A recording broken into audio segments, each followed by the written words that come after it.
Kembali lagi di channel Elektrawiner. Kali ini kita membahas kronologi pembebasan MV Sinar Kudus di Laut Somalia.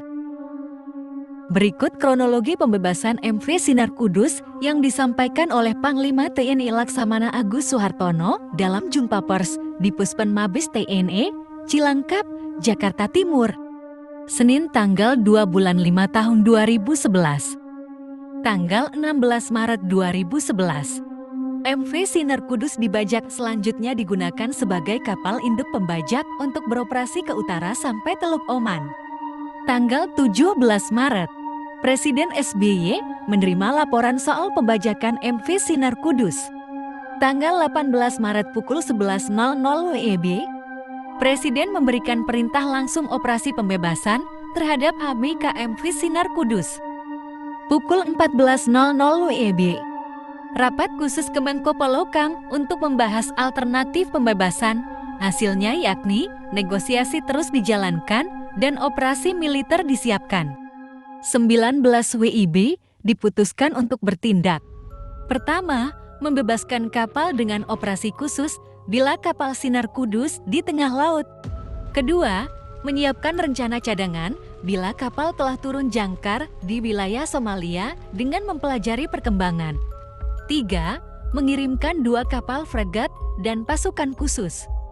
Tanggal 19 Maret, Panglima TNI menerima persetujuan dari Presiden tentang kekuatan yang akan dilibatkan, yakni terdiri dari 2 kapal fregat, 1 helikopter, pasukan khusus dari Marinir, Kopassus, dan Kopaska.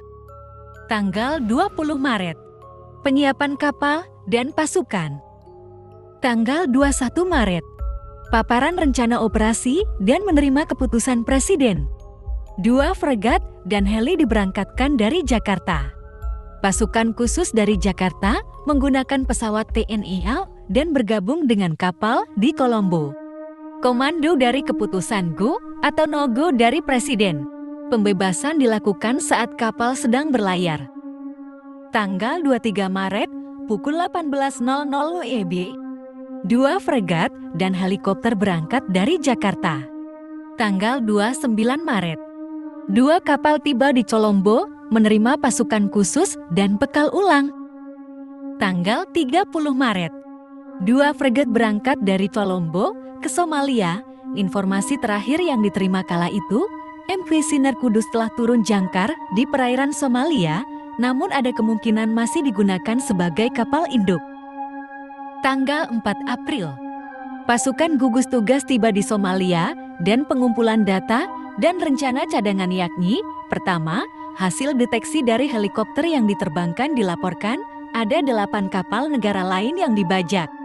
Kedua, belum ada negara lain yang membebaskan sandera saat kapal telah turun jangkar. Ketiga, pada umumnya ABK yang disandera sering dipindah dan jumlahnya di kapal tidak lengkap. Keempat, setiap kapal yang dibajak dijaga pasukan keamanan.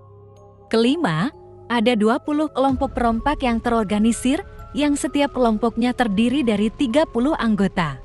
Keenam, kapal-kapal diturun jangkarnya di kota yang mayoritas perompak. Tidak ada akses langsung untuk melaporkan perkembangan setiap saat. Tanggal 6 April, Satgas ke Pelabuhan Oman, Salalah untuk bekal ulang. Tanggal 12 April, antisipasi Sinar Kudus keluar dari perairan Somalia. Tanggal 13 April, negosiasi mendapatkan titik terang, yakni penindakan disesuaikan dengan tebusan, harus dipastikan mendapat jaminan keselamatan ABK. Kemudian pada saat pelepasan akan dilaksanakan tindakan militer terhadap perompak. Tanggal 18 April, rapat terbatas di Bogor untuk menyelamatkan sandera lalu pengejaran terhadap perompak, yakni dengan operasi militer.